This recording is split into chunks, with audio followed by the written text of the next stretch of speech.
G'day, welcome to Navadia. Hi everyone, today I want to have a conversation about something I've noticed. But before we start, I need you to do something for me. I recognise there'll be some people in my audience that cannot do this due to differences in their ability, so please come as close as you can. If you can, stand up, put your right hand on your chest, left hand up, and repeat after me. I, state your name, understands that Navadia, who also goes by the name Mero or Meredith, is not a psychologist, psychiatrist, or clinical eating disorder counsellor. I also understand that Navadia is not qualified to give me any advice on this subject beyond go see a doctor. And therefore I will not ask her for help with issues that may arise due to the content of this video, and instead will talk to professional counsellors and people who have been trained in this field. Also, I will click on the subscribe button as well as like and share this video because Navadia, who also goes by the name Mero or Meredith, has sold her soul to the YouTube algorithm. Thank you! I do care for you all and I am about to talk about an eating disorder. If this is a trigger for you, I would much prefer you not watch this video and instead watch my favourite cat video, which is linked in the description below.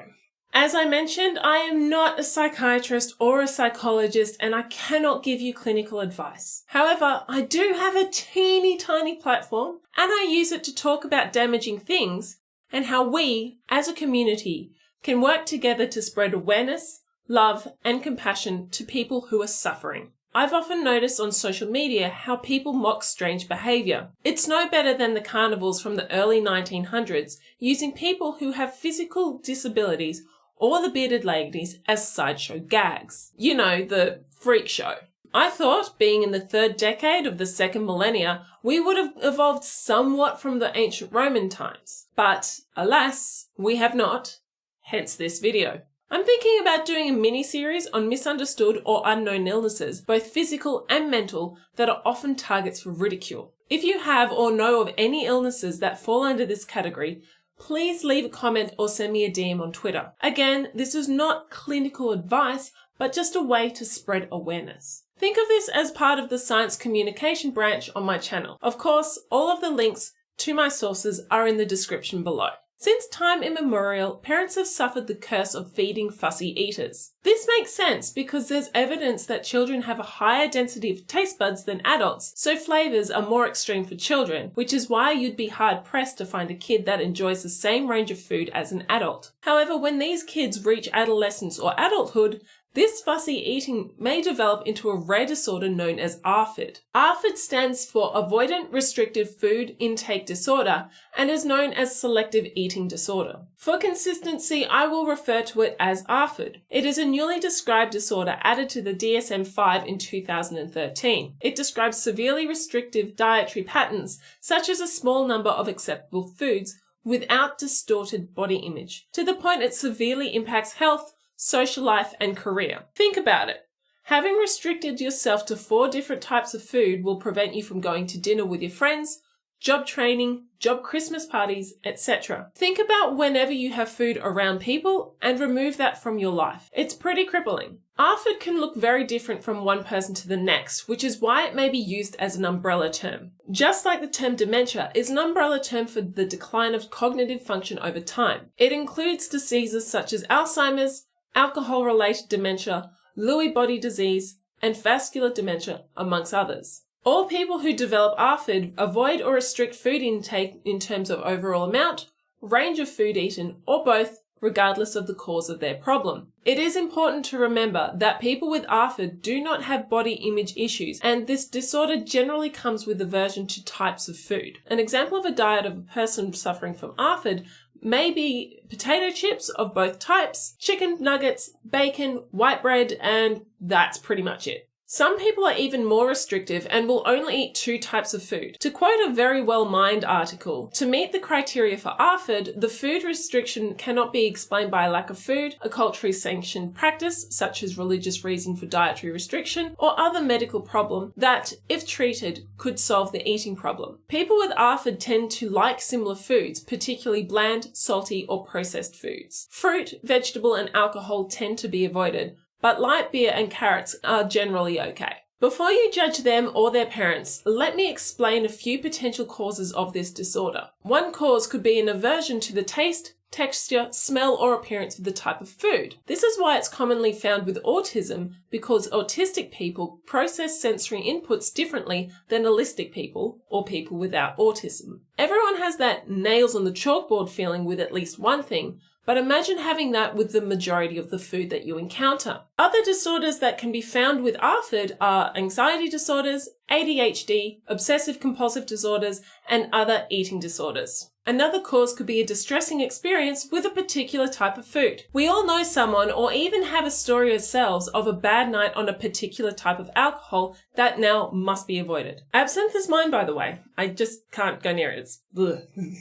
However, this may extend to more than one type of food. Adults who grew up in a household that was abusive around food are more likely to develop ARFID, but this trauma can also occur due to a disease or an experience that is linked to food in some way. For example, many adult ARFID sufferers reported acid reflux as a baby or gastrointestinal problems in childhood. These traumatic experiences can cause anxiety or fear around certain types of food and may lead the sufferer to avoid them. Some people may find it difficult to put their fears or feelings into words and therefore will restrict their intake to what they regard as safe foods. Occasionally, people who suffer from ARFID may not even realize that they're hungry and therefore will consider eating to be a chore, so they only eat things they find enjoyable. In a Live Science article, the person they interviewed said that most foods don't look like food to my brain, so there could be a processing disorder in play in this person's case. One hypothesis is they could be super tasters, a condition where a person has more acute taste than the average person, but that doesn't really explain the selectivity because not all strong tastes are unpleasant, and most super tasters aren't selective. The consequences of ARFID are varied. Interestingly enough, weight gain is usually not one of them, although it can be. Despite their tendency to eat foods that are low in nutrition, high in salt and fat, people who are diagnosed with ARFID tend to have lower BMIs. The reason for that is simply they just don't eat enough calories. They also tend to be severely malnourished due to their diet. They are more likely to develop cancers, vascular disease, and diseases caused by malnutrition. Take the example of a 14-year-old English kid who had a diet of hot chips, Pringles, and sometimes slices of white bread and ham, and really not many fruit and vegetables. He went to his doctor for chronic tiredness and was diagnosed with iron, selenium, copper, vitamin B12, and vitamin D deficiencies. He also had severe bone density loss. But even after that health scare, he just couldn't change his diet. At 17 years of age, he was diagnosed with nutritional optic neuropathy, which is damage to the optic nerve from nutritional deficiencies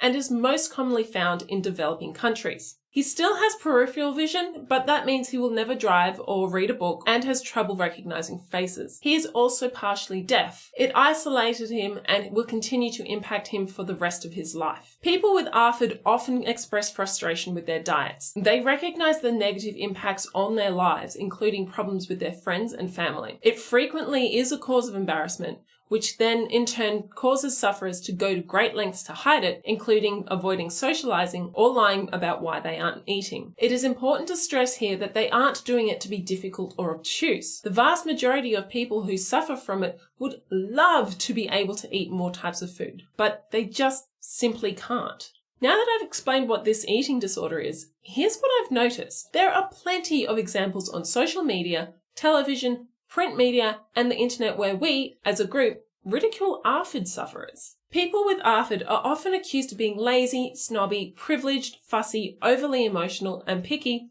amongst other things. Their parents are also accused of neglect, lazy and bad parenting, abuse, stupidity, not disciplining their child. The list goes on. Even though this is a random people saying stupid things on the internet, the harassment has real-world consequences. If you have ARFID and you come across people saying these things about your disorder, you are less likely to get help. And if you do get help, there's no guarantee that your doctor won't think the same things. It can create barriers to proper treatment. Also, imagine if you had this disorder and you genuinely loved your parents. Hearing people say those things and making snap judgments about your mum and dad would hurt and cause shame. When it comes to media portrayals of this disorder, I have plenty of examples of terrible reporting that feeds into this narrative. For example, there's a BuzzFeed video where they force picky eaters to go beyond their comfort foods, and the first few seconds of the video is of one guy gagging with Moonlight Sonata by Beethoven playing in the background.